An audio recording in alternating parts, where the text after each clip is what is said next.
Jamaa kaenda kwa pale sasa akamuuliza, ni aje King unasemaje? Akamwambia leo nataka uende udinye bibi yako.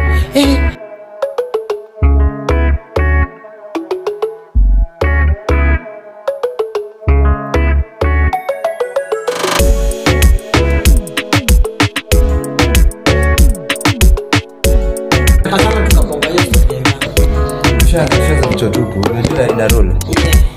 Shaza kuroll. Kuchotupu. Kuchotupu podcast. Sasa unajua ni aje? Ladies and gentlemen, welcome back. We are back. Like we never left. And today we are much blessed and honored to have a Rasta man in the house. Big up yourself. Thanks, manze. Yo man. Fresh sana man. Kabisa. Yela. Karibu sana Thank you so much for having me. Yes. Nashukuru vibaya sana man. Karibu sana man. Kweli bana. Hapa ni nyumbani. It is. Yeah. Haijawahi kuwa serious. Kuwa serious. Unasema haijawahi kuwa serious? Haijawahi kuwa serious. Kabisa. So, mafans wetu karibuni sana bana. Tumewaletea leo tuko na uondo bana. Unajua wacha nipe producer atuambie tunaendaje. Maendeleo ni poa. Lakini sasa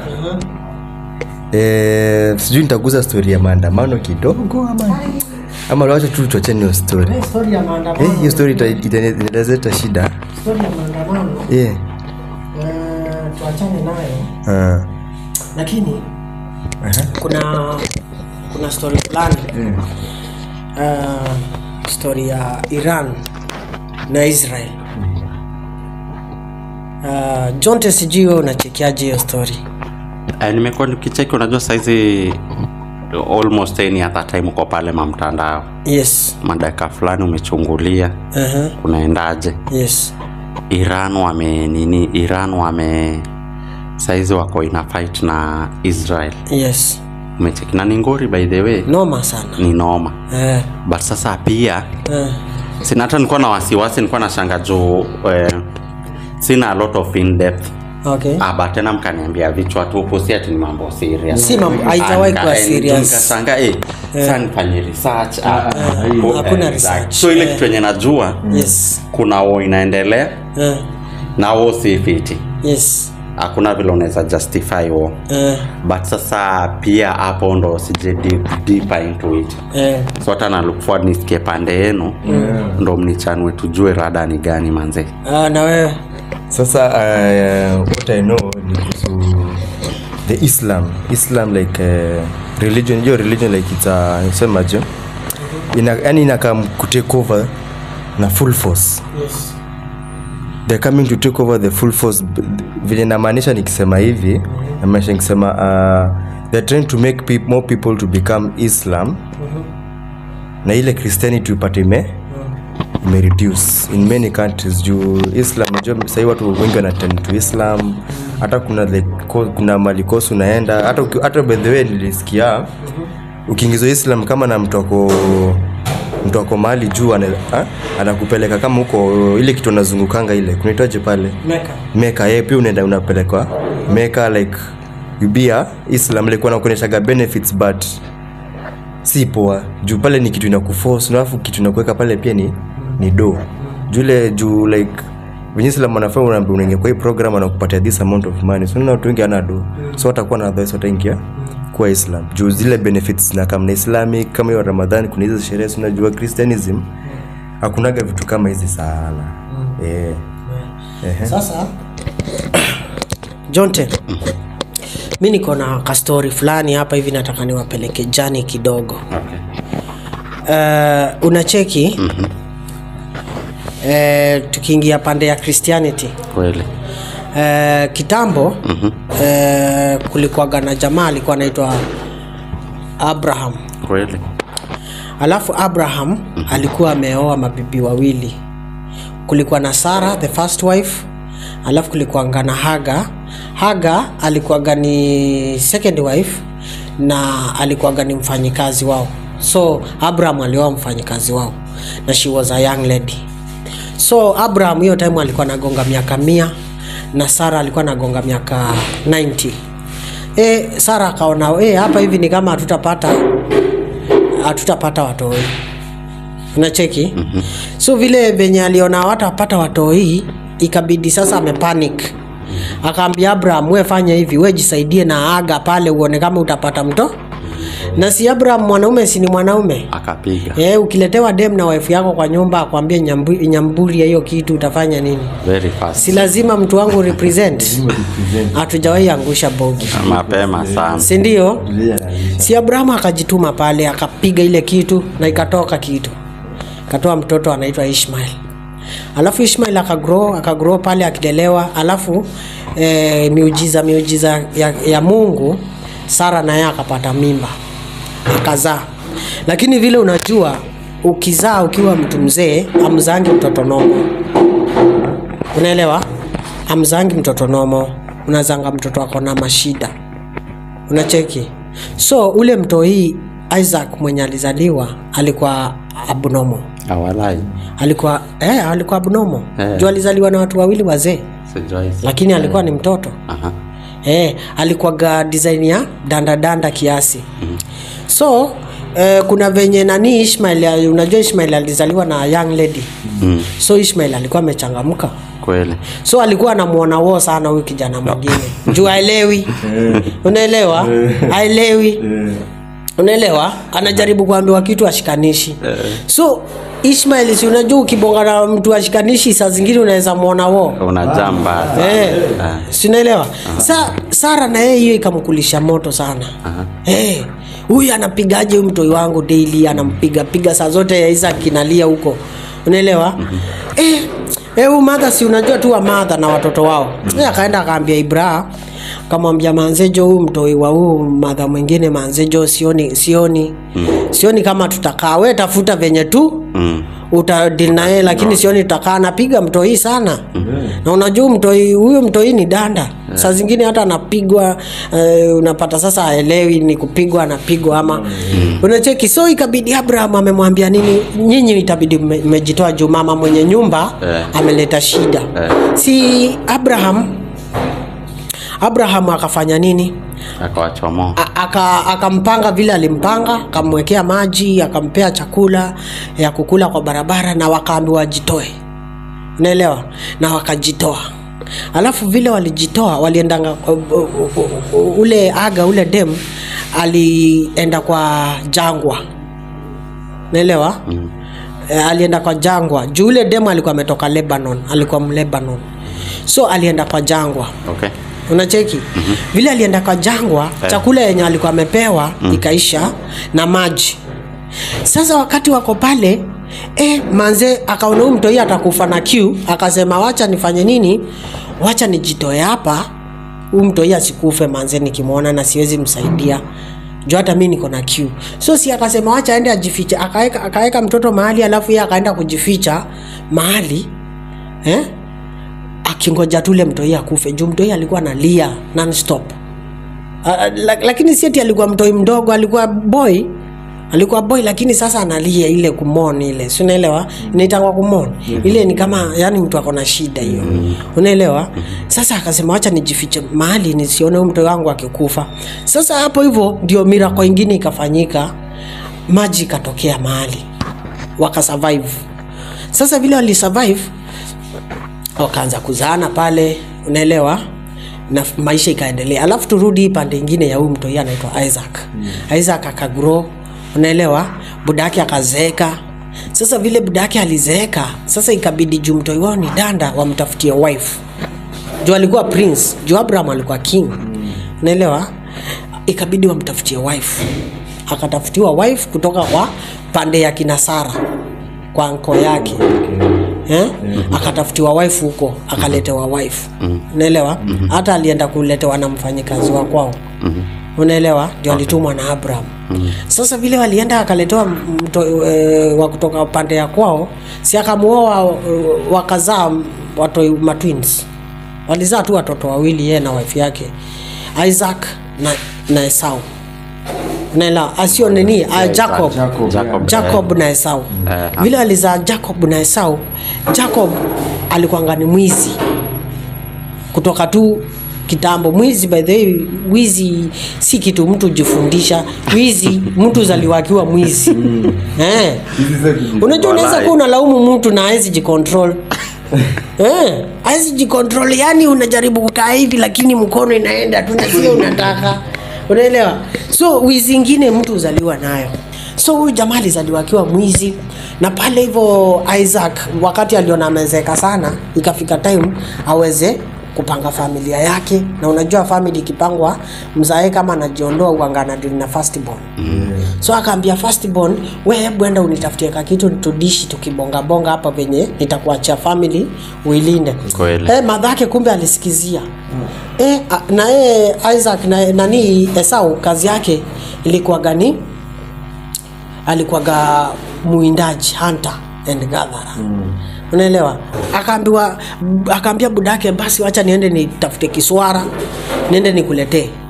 Kumbe kiswara venye ameenda kutafuta kiswara ndicho kitamletea swara. Mpaka leo swara haijawahi maliza swara zake. Swara zinakwanga na swara tukaa swara. Swara? Si ni swara? Haya tuchapie basi. Sasa swara yake iliingiaje? Madha yake si amesikia venye budake amemchapia.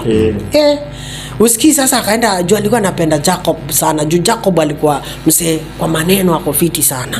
Anakupanga conman number 1. Conman number 1. Kiusongoishi. Kiukasongoishi yani. Unaelewa? Akapanga mamake pale. Unajua na wewe mother kama kawaida wanapenda hata demu wako, kitaka demu wako akupende ni ukwe na Kiswahili mtu wangu. Kiswahili kinaeleweka. Sasa si mamake alikuwa anapenda Jacob juu ya mistari. Unaelewa? Alikuwa anajua boy wake anakuanga sawa. Akamwambia, unasikia buda ameambia brother kwa Esau aende akuja mwachie urithi. Akuja mpange venye hata. Na sasa wewe unajua Esau sioni kama anaweza kuwa msempoa juu hawakuwa na click na mamake. Si akamwambia, wewe changamuka nikutengenezee chakula kazuri hapa kenye babako najua anapenda. Alafu tuchinje kondoo. Ujue Esau alikuwa msee mwenye ako na manyoya mwili. Lakini na yeye aka huyu mtoto wa mama alikuwa yani soft fulani, unaelewa? Hakuwa na manyoya. Unajua Esau alikuwa na manyoya juu yeye ni mtu wa bush. Alafu Esau alikuwa Jacob alikuwa msetua kushinda na mamake na makata pale mtaani. Unaelewa? So si ikabidi wachinje kondoo akamvalisha. Babake unajua sasa juu ya uzee alikuwa aoni. So akabadilisha mpaka sauti. Lakini ukapata ongei sana sasa juu budake asinotice. Akaenda akaingia amebeba kasupu kazuri, akamwambia babake, inuka ukule baba nimerudi. Akamwambia, uko sure wewe ni Esau? Akamwambia, baba ni mimi. Akamwambia, songea hapa nikushike. Akamshika hivi akasikia kidogo, lakini naona umesema wewe ni Esau. Akamwambia, mimi ni Esau. Kabisa. Baba, kwani siku gani tukaanza kuchezeana mimi na wewe? Mimi ni Esau. Akamwambia, sawa basi. Mtoto yangu.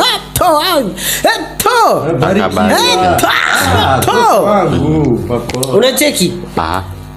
Ikaisha hivyo.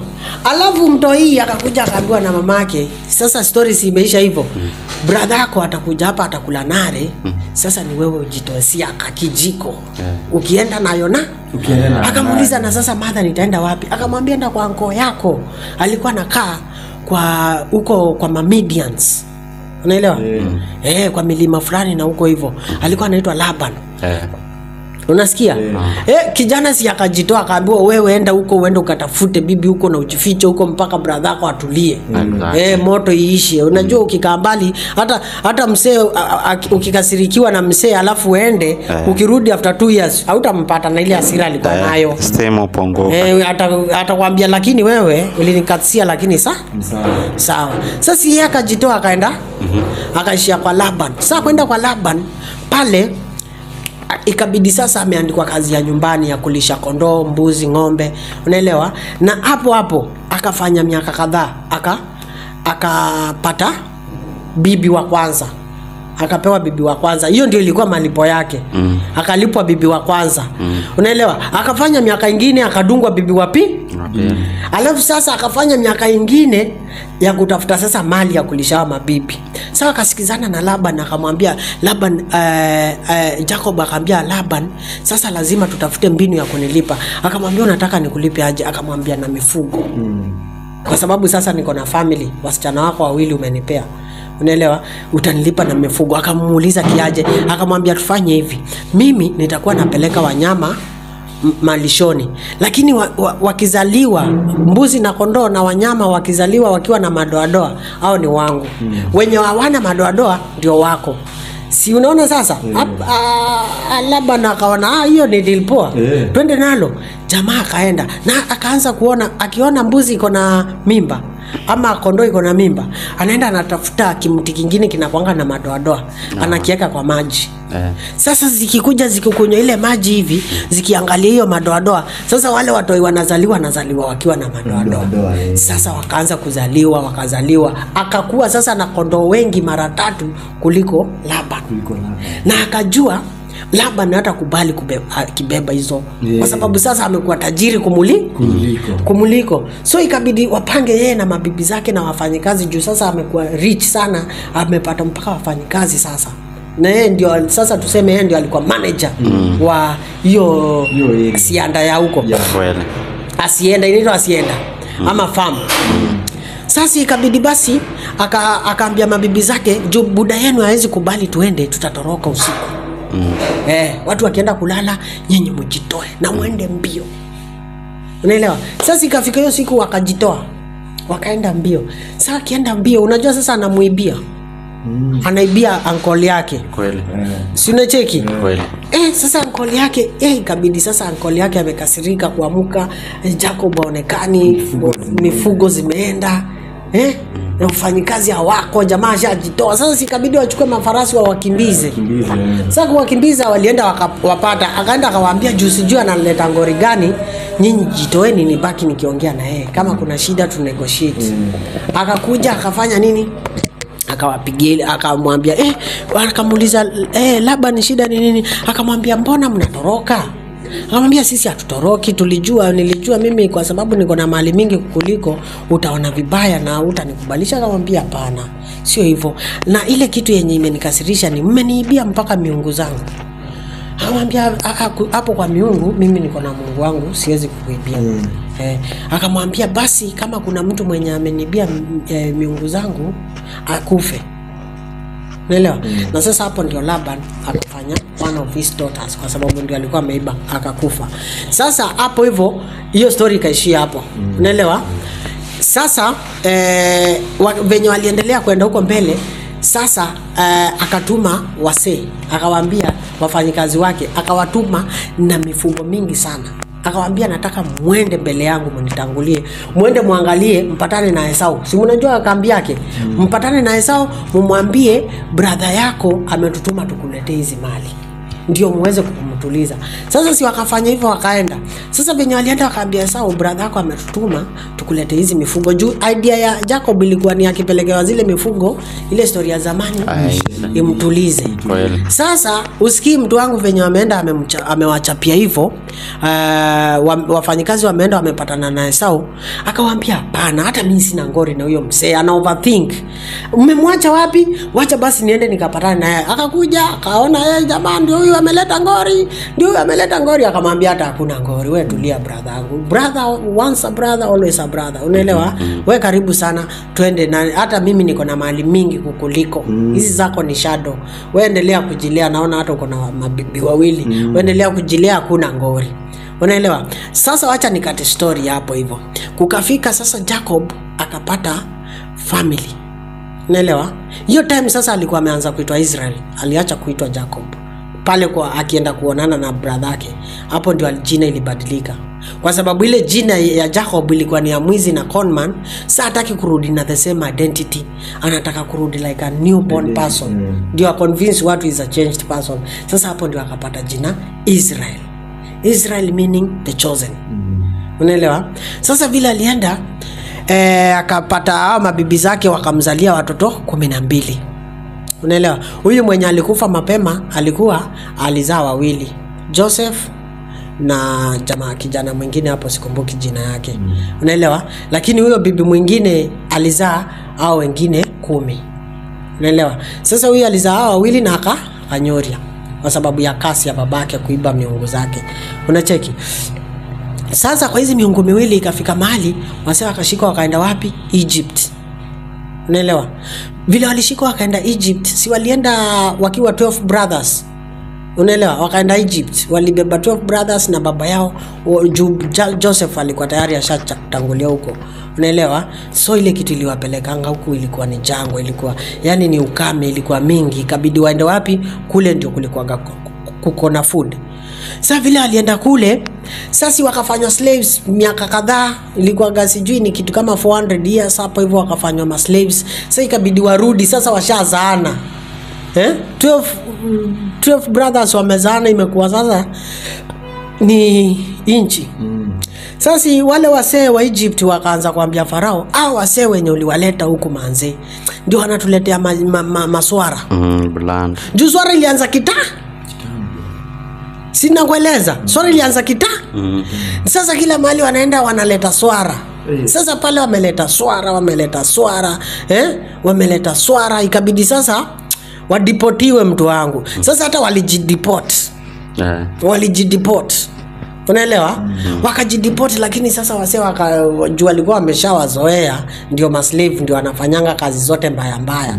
Lakini hawa wasee wakienda tateseka. Lakini bado hivyo wakajirudisha tena. Unaelewa? Wakajirudisha tena mahali mababu zao walitoka, kina Joseph. Juu hiyo time 400 wale wasee walikuwa shanyoria wote. Unaelewa? So walikuwa hawa ni vizazi vyao sasa. 12 tribes ndio sasa zimerudi pale. Sasa kurudi pale wakajichagulia king mmoja na alikuwaga akona bipolar. Alikuwa anaitwa King Saul. Ule jamaa alikuwa mwenda wazimu. Kwa hivyo mwenda wazimu ana making wrong decisions kwa sababu akona bipolar, has make good decision, ana overthink, anafanya vitu hazieleweki. Sasa wasee wakasema hayo msee anatuelekeza mahali pabaya mtu wangu. Alikuanga bipolar. Na unajua sasa hiyo time hawakuwa na kindugulu. Unaelewa? Hawakuwa na kindugulu. So alikuwa anafanywa therapy na kijana mmoja anaitwa David. Alikuwa mpoa sana acoustic. Unaelewa? Alikuwa sasa anamfanyia pale. Lakini kijana alikuwa well mannered, alikuwa kijana tu mfiti, ako poa, ako na tactics za fight, ni musician, yani ni sauti solo hizo days, yani bien. Anakupigia. Unaelewa katamu yenyewe. Unacheki? Sasa usikii sasa ikiwa hivyo, ule jamaa akazidiwa manze. Unaelewa? Ule jamaa akazidiwa. Sasa kuzidiwa, usikii bipolar yake imemwonyesha aende war na hajajiprepare. Akaenda kwa war akakufa pamoja na watoto wake. Sasa unaona Israel imebaki bila leader. So ndio akachagua David. Unaelewa? Na David akakuwa na leadership poa, akaoa mabibi. Unaelewa? Na akatengeneza Israeli ikakuwa fiti. Alikuwa anashinda kila battle. Unaelewa? Kila battle alikuwa anaenda anashinda juu. Alikuwa ni msee ako trained na ni msee tu msharp na ni creative, ni artist. Ule jamaa anajua mambo. Unaelewa? So akaendelea kugonga, lakini sasa siku moja kulikuwa na vita fulani ilikuwa inaendelea mahali. Yeye akasema hiyo siku anasikia hayuko kwa mood ya kwenda kwa fight. So akatuma tu wale wanajeshi wake, akawaambia nyinyi endeni leo, wacheni nibaki kambi man. So akabaki pale kwa kambi yake. Alikuwa na kipales chake pale, akapanda juu. Sijui alikuwa anaiva ama alikuwa anafanya nini, lakini akapanda rooftop. Unaelewa? Kwenda rooftop akipiga ma meditation zake, akaona demo anapiga shower pale. Unacheki? Kuna ule demo anapiga shower pale, demo alikuwa kitu mtu wangu. Mpaka sasa zikamuonyesha, hebu shuka uangalie huyo ngunani nani ameiva hivyo. Akakuja akaambia maofisho wake wale msafu pale, nimeona nguna fulani pale anapiga, ako fiti sana. Alikuwa dem kwa jina alikuwa anaitwa Belsheba. Akawaambia maofisho wake, wakafanya uchunguzi, wakakuja akamwambia huyo dem ako poa, lakini ni bibi ya askari wako anaitwa Uria.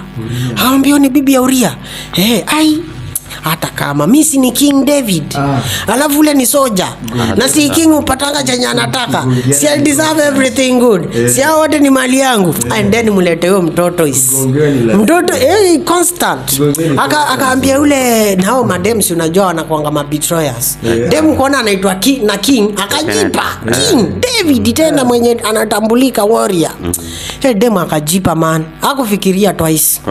Hakufikiria kwa mzee na pia alikuwa na kutu jule mzee alikuwa amekaa sana huko battlefield. Akamwambia basi ka one night stand. Unaelewa? Si akampiga ka one night stand mtu wangu. Na akajua hata msela akirudi hata jua hii story. Si ni one night stand. Akampiga na demo akajitoa. Hiyo story ikaishia wapi? Hapo. Lakini nafikiria bado aliendelea na kukulana juu ile kitu ilikuwa safi mtu wangu. Unaelewa? Aliendelea kukulana juu msee ako battlefield. Sasa ikafika siku ya kurudi. Sasa ile siku yenye ilikaribia siku ya kurudi, demo ikabidi sasa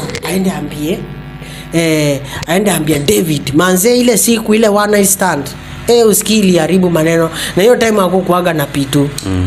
Unaelewa? Hakukuaga na pitu ikaliingia kenyewe kajaza. Akaenda akamchapia unajua ni aje ile siku kuna kitu ilifanyika alafu ule fadhela anarudi na unajua kuna sheria wa Israeli wakienda vita walalangi na mabibi zao hata walalangi keja moja. So hakuna venye unaweza mconvince ni yake. So obvious atajua hapa alichezwa na hiyo inamaanisha udemo anafaa kugongwa mawe adedi. Akamwambia si unaona hiyo ni ngori. Sasa tutafanyaje? Daudi wacha akulwe kichwa kama ya ng'ombe venye inakulangwa na pilipili na kachumvi. Unacheki? Akaona nitafanyaje? Msee akarudi. Sasa msee venye alirudi akamwandikia barua akamwambia kuja kwa palace. Jamaa akaenda kwa palace akamuuliza, ni aje King unasemaje? Akamwambia leo nataka uende udinye bibi yako. Jamaa akamwambia hiyo siwezi fanya. Juu bado niko kwa battlefield. Bado tunarudi tena. Akamwambia siwezi fanya. Akamwambia ni mimi King nimekuambia uende ukamdinye. Uria akaona sijui King akaona ngori gani. But kama ana sense. Yeye yako mshuku. Hakumbate lakini akaona huyu msee akona stress. Unaelewa? Akamwambia ni sawa. Yeye akaenda lakini akajua hata fanya venye King alimwambia. Yeye alienda kulala kwa gate ya palace mpaka asubuhi. Sasa asubuhi David alikuwa anataka aende alale na yeye ndio akirudi kwa battlefield akirudi ambiwe ni yeye unaelewa? Lakini jamaa akaamua yeye hizi fanya hivyo juu ni msee amejitolea kwa kazi yake. Unaelewa? Sasa usikii sasa venye kulienda. Sasa venye jamaa kulala huko David asubuhi ameamka amekula moto aje. Kwani huyo jamaa kufanya venye nilimwambia? Hakuenda basi hapa kimechemka mambo. Hapa ni nitafute nchi nyingine. Si majeshi ikafika time ya kwenda war. Akaandikia barua ule jamaa mwenye alikuwa amesimamia hiyo genge. Akamwambia unaona huyo jamaa anaitwa Uria nataka umweke mahali vita ni mingi hapo front line. Asirudi amalize. Jamaa na ikaenda ikafanyika hivyo akadae. Sasa vile alidae ikabidi sasa na yeye David ajifanya anajali mjane wa soja wake akawa huyu dem. Sasa hiyo Kiswahili ilishia wapi? Hakuna mtu alijuanga. Unaelewa? Akaibidi au huyu demu. Sasa akamuoa na demu akazaa mtoto. Alimuoa tu bado akiwa na mimba. Sasa katika hiyo harakati kukatokea jamaa fulani alikuwa prophet wise man akakuja akamwambia akampigia story akamwambia kulikuwa na watu wawili mahali sehemu fulani, mmoja alikuwa tajiri, yule mwingine alikuwa maskini. Sasa huyo tajiri akatembelewa na marafiki zake na akataka kuwaekea sherehe, lakini hakutaka kuchinja kondoo yake, akaendea kondoo moja ya ule jamaa maskini. Na yeye alikuwa na thousands za makondoo na maskini alikuwa na kondoo moja tu. Na akaiendea. Unaelewa? Na akaiendea kuja kuchinjia wageni wake. Daudi akakula nare. Akamwambia, aje sasa. Huyo mzee hebu aende aletwe saa hii tu. Huyo anafaa kunyongwa. Huyo jamaa akamwambia, hata huyo mzee yuko mbali ni wewe. Huyo jamaa akauliza ngori ni gani? Akaambiwa siudi wa Uria ukakula bibi yake ukamweka mimba. Wewe si unaona hapo hiyo ni makosa? Aambia yenyewe ni makosa, hata sikuwa nimejirudia. Jamaa acha kule nare. Wacha jikasirikie. Man akakasirika, lakini akaambiwa sasa kwa sababu hiyo ni kasi, huyu mtoi wa hii mimba atadai. Unaelewa? Mtoi akadai, alafu kukazaliwa mwingine anaitwa Solomon. Aya Bathsheba ndo alizanga Solomon. Akazaa Solomon. Sasa unasikia kuzaa Solomon. Sasa venye alizaa Solomon akajipromise kwa sababu ako guilty. Alikuwa na mabibi wengi lakini alikuwa na mabibi karibu 3 hivi na. Unaelewa? Alikuwa guilty sana, alikuwa anapenda Bathsheba sana kwa sababu alikuwa anajua venye alimfanyia, alimharibia ndoa, akaua bwanake, mtoi wake wa kwanza akakufa. Unaelewa? So ikabidi ampende sana na akamwambia ndio niweze kucompensate zile dhambi nimekufanyia, mtoto wako ndio atarithi ufalme. Unaelewa? Mtoto wako ndio atakuwa king. Unaelewa? So huyo Solomon. Sasa si ikakuwa hivyo na kuzaa mtoto mwingine, alizaa tu wawili, mwenye alikufa na Solomon. Sasa ikakuwa ni aje? Sasa ikakuwa ni David sasa amezalisha watoto wengine. Unaelewa? Sasa wakati alizeeka, unaelewa, kukatokea mtoto mmoja akaenda akalala na one of the wives za David za babake. Unaelewa? Akaenda akalala na wao juu alikuwa na mabibi wengine, alikuwa young, akalala na wao. Sasa kulala na wao, babake akakula madhongo, lakini juu alikuwa mzee hakuzua sana. Unaelewa, alifanya tu kukasirika. So, alafu mtoi alilala na stepmother wake. Sasa venye huyu mtoi alilala na stepmother wake, sasa sikabidi ajitoe kambi. Unaelewa? Kujitoa kambi, akaenda akajiapisha huko, akaenda akatengeneza genge yake na akatengeneza coup ya kuja kubadilisha ufalme wa manze kukakuwa na misukosuko. Kwanza kitu ya kwanza alifanya, alienda akaua mabrother zake. Sasa ni David bado ana rule. Lakini ni mzae. Sasa kuna huyu boy wake, first born wake, mwenye anafanya hizi visanga, kulala na stepmothers, kubadilisha serikali. Si unaelewa? Yani amezua, yani ule kijana alikuwa kisirani, amezua, lakini David yeye amezeeka. Si unajua mzee anaanga maneno mengi. Ametulia, wasee wanakuja anamwambia mtoto wako amezua, ameua watu. Anamwambia tulieni. Kama Mungu ameamua ni yeye atakuwa king, mimi ni nani? Tulieni tu, Mungu atamchagulia wake. Lakini Bathsheba akakuja akamwambia, lakini dadi, sio hivyo. Kuna promise uliniwekea. Kumbuka. Uliniambia na unajua mtu wako akikuwa king, unajua nitakuwa kwa shida. Unaelewa? Sasa huyu wangu mwenye ulisema Solomon atakurithi, mwapishe saa hii. Mwapishe saa hii juu uko karibu kukufa. Jote huyo mtu wako akiingia hapa Zion City, si unajua Zion City? The city of David ilikuwa inaitwa Zion. Hiyo time sasa David alikuwa anazeekea pale Zion City, ilikuwa inaitwa City of Zion. Yani City of David. Unaelewa? Akamwambia sasa wewe, huyo jamaa juu amekonka na amebadilisha. Watu wengi sana wameanza kumfollow juu ni kijana alikuwa young, machachari na ideas, full of ideas. Akiingia hapa Zion, mimi na watu wangu hatutabaki. So fanya hivi, wewe hebu apisha Solomon. Buda, si unajua lazima sikize first wife, na anampenda na pia na feel huyu nilimkoseanga tu sana, niko guilty. Akamwapisha, akapisha Solomon. Solomon akafanywa king. Sasa vile alifanywa king, huyu jamaa akikuja kuingia sasa the city of Zion ambayo ni Jerusalem, akapata sasa watu wana celebrate. Wakiwa mbali wanasikia nduru, wakauliza ni nini, wakaambiwa new king has been anointed. Ni nani? Ni Solomon. Jamaa akajua we ni kunoma. Ni kunoma. Juu sasa Solomon naye sasa alikuwa prime.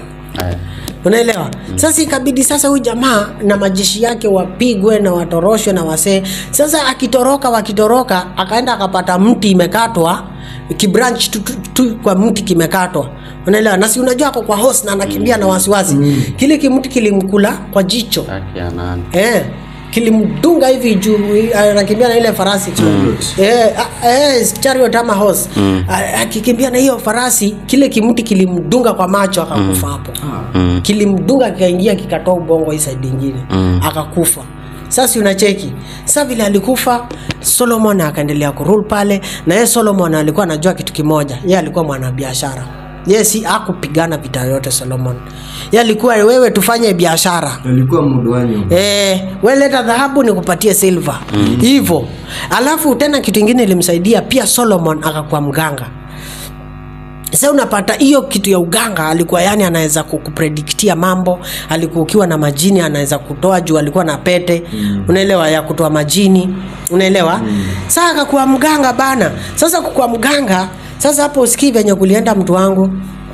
Usikii sasa kingdoms zikaanza kumpenda juu sasa rumors, sifa zake zinatembea everywhere. Kumetokea king mwingine mnoma man, anaenda huko anakuambia vitu vile vitaenda, anakupanga vizuri. Sasa badala ya watu wapigane wakaanza kumpatia presents, wakampa present, akakuwa jamaa, akakuwa very rich na akakuwa very famous.